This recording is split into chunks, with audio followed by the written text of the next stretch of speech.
समायना रमायना बायदिसिना बिबारजों बुंफबनाय जोहोलावफुरि बिबारबारियाव सुबुंनि बाना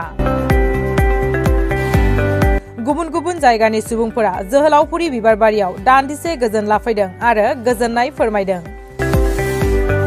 बिटिआर ओनसोलनि 29 नं सुक्लाय सेरफां बियाबनि बेन्दोंआव थानाय सुक्लाय दैसानि साखाथियाव थानाय जोहोलावफुरि बिबारबारिखौ बिटिआरनि रोगाथाइ बिफाननि मावफुं सोद्रोमा 29 नं सुक्लाय सेरफां बियाबनि एमसिएलए रनेन्द्र नार्जारि बिथांनि गोब्राब नाजानायाव जोहोलावफुरि बिबारबारिखौ फिन समायना रमायना मोगथां महराव होनायखौ लानानै ओनसोलनि सुबुंफोरजों लोगोसे दावबायारिफोरा गोजोननाय फोरमायदों। आसामनि आरो बिटिआरनि मादावनो बयनिख्रुइबो बांसिन सुबुंफोरजों अनसायजानायखौ नुनो मोन्दों जोहोलावफुरि बिबारबारिखौ। फोरमायनाय बादिब्ला सानसेयावनो खमैबो 7,000निबो बांसिन सुबुंफोरा बे जोहोलावफुरि बिबारबारिखौ नायनो फैदों होननानै फोरमायदों नायगिरि बिथांमोना। आजारा ভিপি কাটিবৰ পৰা ইয়াতে খুবেই ভাল লাগিছে, ইমান ধুনীয়া মনোৰম দৃশ্য, পাৰ্কখন চাবলৈ খুবেই ধুনীয়া আৰু ভাল লাগিছে, নিজকে মানে প্ৰাকৃতিৰ মাজত সোমাই যোৱা যেন লাগিছে আৰু আগলৈ কি আশা কৰে ইয়াত আৰু ভাল হওক, আৰু ভাল হওক, এটা আকৌ উন্নতি হওক, আৰু আহক মানুহ আহক, মানুহে চাওক, ল'ৰা ছোৱালী পৰিৱেশ আহি উপভোগ কৰক, প্ৰাকৃতিক বস্তুবোৰ চাওক, আহি আকৌ ধুনীয়াকৈ সজাই পৰাই তোলক। কিমান বাৰ আহিলে আপুনি ইয়াতে? ফাৰ্ষ্ট টাইম আহিছোঁ আমি। আকৌ আহিব নে নাই? নিশ্চয় সময় পালে আহিম। আমি আজাৰা ভিআইপি তাঁতিপাৰাৰ পৰা আহিছোঁ, গুৱাহাটী এয়াৰপৰ্ট।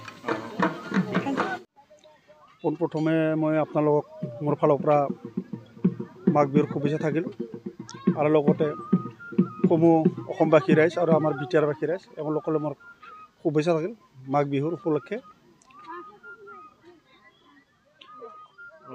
কেনে লাগিছে আপুনি এইটো পাৰ্কত আহিবলৈ? এইটোতো আৰু ক'ব নোৱাৰে, কিয়নো মানে যোৱা বছৰতকৈ এইবাৰ খুব মানে ভাল হৈছে।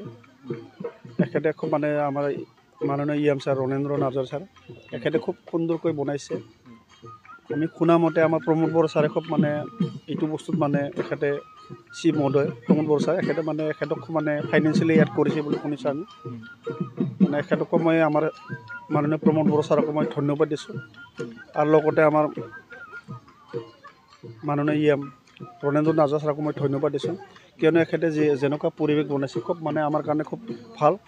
তেনেকুৱা পৰিৱেশ বনালে আমাৰ মানে মনটো খুব মানে ফূৰ্তি এটা লাগে, আৰু তেনেকুৱা মানে কাম কৰা মানুহ আমাক তেনেকুৱাই লিডাৰ লাগে। এখেতে যেনেকুৱা পৰিৱেশটো বনাই ৰাখিছে খুব সুন্দৰ পৰিৱেশ, মানুহখিনি খুব আনন্দ পাইছে, আৰু খুব মানে আমাৰ ফালৰ পৰা কি ক'ম আৰু তেখেতক মানে ক'ব নোৱাৰা ভাষা হৈছে, যেনেকুৱা সুন্দৰকৈ পৰিৱেশ বনাইছে পাৰ্কখন। ৰাইজৰ কেনেকুৱা ৰাইজে কেনেকুৱা আঁকোৱালি লৈছে? ৰাইজৰ কথা কি ক'ম, আপোনালোকে দেখাই পাইছে কিমান মানুহ নিজ চকুত দেখাইছে। নিয়াৰ এবাউট মানে 7,000 বা 10,000 মানুহ হৈছে। আজি যিটো দেখিছোঁ মানুহৰ কিমান সমাগম, হিউজ গেডাৰিং, চবেই মানে ফূৰ্তিত আহিছে, মানে ফেমিলি লৈ আহিছে, ল'ৰা ছোৱালী ফুৰিবলৈ আহিছে, আৰু খুব সুন্দৰ মানে নট অনলি আমাৰ এই বিটিআৰ বাসিন্দা নহয়, সুদূৰ গুৱাহাটীৰ পৰা আহিছে। আপোনাৰ ৰঙিয়া চাৰিআলি খুব মানুহবিলাকো আমি দেখা পাইছোঁ, চবেই কৈছে ভাল লগা বুলি। তেনেকুৱা মানে পাৰ্ক দেখা পোৱা নাই এতিয়ালৈকে। খুব পৰিৱেশ খুব মানে ধুনীয়া বনাইছে এখেতে, যেনেকুৱা বনাইছে আমাৰ ইএম মহোদয়। আগতে কেনেকৈ আছিলে এইটো পাৰ্কটো, যিটো নেকি যিটো তেখেতে অহা আগত? এটা শলাগ ল'ব লাগিব মানে ৰনেন্দ্ৰ ছাৰ নাৰ্জাৰীকৈ, মানে এতিয়া যিটো নেকি এখেতে যিটো চিন্তাধাৰা, এখেতে খুব ভাল কাম কৰিছে। আগৰ ইএমজনকো মই বেয়া পোৱা নাই, মাননীয় এখেত হ'ল এক্স ইএম আছিল গণেশ প্ৰসাদে, এখেতে বনাই থৈ গ'ল। আমাৰ মাননীয় অধ্যক্ষ বিশ্বজিৎ দৈমাৰী ছাৰদেৱ এখেতেও বনাইছে, এখেতেও শলাগ ল'ব লাগিব। কিন্তু এখেতসকলৰ দ্বাৰাই আজি ৰনেন্দ্ৰ নাৰ্জাৰী ছাৰে এখেতৰ যিহেতু পাৱাৰত আছে, এখেতে খুব ভাল বনাইছে আমাৰ কাৰণে, বিশেষকৈ আমাৰ বিটিআৰ বাসিন্দাৰ কাৰণে। তেনেকুৱা মানে পৰিৱেশ তেনেকুৱা আমি দেখা পোৱা নাই আজিলৈকে বিটিআৰ এৰিয়াত। যেনেকুৱা মানে পৰিৱেশ ভাল, এটা সুস্থ চাইণ্টিফিকেলি এটা কোচ এটা আছে, আমি চাইছোঁ বস্তুখিনি খুব ধুনীয়া পৰিৱেশ বনাইছে। সেইকাৰণে আমি ধন্যবাদ দিছোঁ এখেতক, আমাৰ ইএম মহোদয় আৰু আমাৰ বিটিআৰ চি মহোদয়। এতিয়া আৰু পৰিৱেশ খুব ভাল হৈছে, মানে দিন ৰাত ঘূৰিব পাৰে, খুব তেনেকুৱা পৰিৱেশ বনাইছে। আগলৈ কি আশা কৰে? আৰু আগলৈ তাতকৈ ভাল কাম কৰিব বুলি আশা কৰিছোঁ, কিয়নো আমাৰ ৰনেন ছাৰে এখেতৰ যিটো উদ্যম, এখেতৰ যিটো স্পিৰিট, যিটো কাম কৰা এখেতৰ নিশ্চয় কৰিব। এখেতে আৰু ব্যক্তিগতভাৱে এখেতে নিজৰ ঘৰখনতো বাগিচা আছে, এখেতে খুব মানে কাম কৰাই মানুহ। এসময়ত এখেতে খেতিয়কো আছিলে, প্লাছ মানে খুব মানে হোটেল চটেল আছিলে।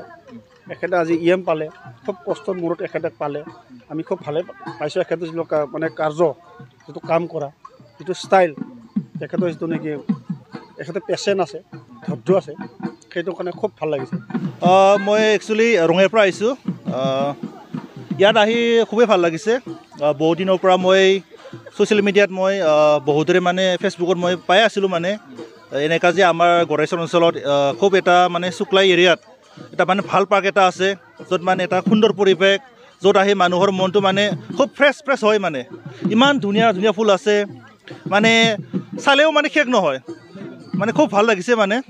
আৰু এনেকুৱা এটা পাৰ্ক যে আমাৰ অঞ্চলত আছে সেইটো আমি পাই আনন্দিত হৈছোঁ। আৰু এনেকুৱা পাৰ্ক আৰু ভৱিষ্যতে আন ঠাইতো হ'ব লাগে, কাৰণ ইয়াত মানে এটা মানে যেতিয়া আমাৰ মনটো সুস্থ হৈ নাথাকে, যেতিয়া আমি ৰিফ্ৰেছমেণ্ট এটা প্ৰয়োজন হয়, তেতিয়া চবেই আহিব লাগে। আজি মাঘ বিহু সেই হিচাপে ময়ো এপাক আহিম বুলি আহিছিলোঁ মনটো অলপ ৰিফ্ৰেছ কৰাৰ কাৰণে। সঁচাকৈ আহি পেলাই ভাল লাগিছে, মনটো ৰিফ্ৰেছ লাগি গৈছে। আগন্তুক দিনক আৰু আমাৰ কাৰণে ভাল, যিবিলাকে ষ্টুডেণ্ট সিহঁতেও ভিজিট কৰক।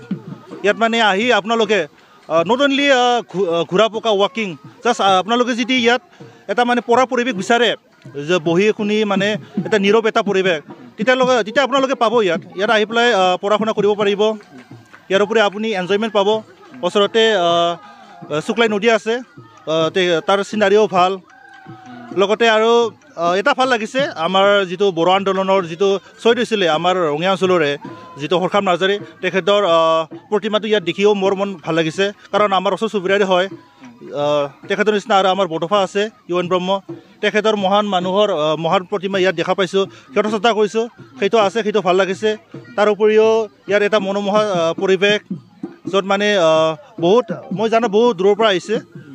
চ' ভাল এটা পৰিৱেশ, আগন্তুক দিনত আৰু ভাল হৈ থাকক তাকে কামনা কৰিলোঁ। আপুনি ক'ৰ পৰা আহিছে? একচুৱেলি মই BTCৰ বাসিন্দা, তথাপিও মানে মোৰ ঘৰ ৰঙিয়াৰ ওচৰ হয়। চ' মই ৰঙিয়া বুলি কওঁ আৰু। ৰাইজক হেৰি ক'ব আপুনি যিটো অহাৰ কাৰণে? সমূহ ৰাইজক এইটোৱে আহ্বান জনাম মই, আপোনালোকে এই নাওকাটা যিখন শুক্লাই পাৰ্ক, ইয়াত আহক। আপোনালোকে ইয়াৰ মনোৰমা এটা দৃশ্যক আপোনালোকে উপভোগ কৰক। আপোনালোকে ভাগৰ যেতিয়া আপোনালোকে মনটো ৰিফ্ৰেছমেণ্টৰ এটা প্ৰয়োজন বুলি ভাবে, তেতিয়া আপোনালোকে আহক, ৰিফ্ৰেছমেণ্ট লওক, এনজয় কৰক, তাকে মই আহ্বান জনাম। আমি অৱশ্যে মহৰীপাৰাৰ, ইয়াতে এনেই পিকনিকত মানে কি পিকনিক নহয়, এনেই ফুৰিব আহিছোঁ পাৰ্কত আহি তাৰপিছত ইয়াতে আহি ক'লোঁ কি মানে অলপমান মাহোলটো বনোৱা যাক, সেইবুলি ঢোল আনিব দিলোঁ, বাঁহী আনিব দিলোঁ, তাল আনিব দিলোঁ, এনেকৈ অলপ ফূৰ্তি কৰিছোঁ আৰু সেইখিনিয়ে, বেলেগ একো নাই। কেনে লাগিছে এইটো? ভালেই লাগিছে। পাৰ্কটো কেনে লাগিছে? হা কি ক'লে? পাৰ্কখন ভাল লাগিছে, পাৰ্কখন নতুনকৈ ধুনীয়াকৈ বনাইছে, সেইটো কাৰণে ভাল লাগিছে। মই মানে এনেই জেনেৰেলি চাকৰি সূত্ৰে গুৱাহাটীত থাকোঁ, সেইটো কাৰণে অহা যোৱা হোৱা নাছিল, আজি ফাৰ্ষ্ট আহিছোঁ মই। চাই ভাল লাগিছে, পাৰ্কখন অলপ ঘূৰিলোঁ, ভাল লাগিছে।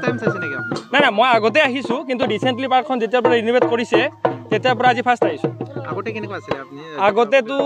আগৰটো মই গম নাপাওঁ, কিন্তু মই দেখা হিচাপত আগতে ইমান এটা হেৰি নাছিলে, মানে অলপ লেতেৰা পেতেৰা আছিলে বা ইমান হেৰি নাই, মানুহ যদিও আহে মানে ইমান এটা সমাগম নাছিল মানুহৰ। কিন্তু আজিকালি মানুহৰ সমাগম প্ৰায় ভাল দেখি পাইছোঁ, ভাল লাগিছে। ৰাইজক আহ্বান জনাম যে যেনেকৈ বৰ্তমান ৰাখিছে চাফ চিকুণকৈ, তেনেকৈ যাতে চাফ চিকুণকৈ ৰাখে, সেইখিনিয়ে মানে ক'ব লগা আছে। মানে বেলেগ য'তে ত'তে যাতে যি টি নেপেলায়, জাবৰ জোথৰ যাতে ভালকৈ পেলায়, সেইটোৱে আৰু মোৰ ক'ব লগা, বেলেগ একো নাই। যাতে এনেকৈ আজি যেনেকৈ দেখা পাইছোঁ ঠিক তেনেকৈ আগলৈকে ভালকৈ থাকে, তাৰে কামনা আৰু।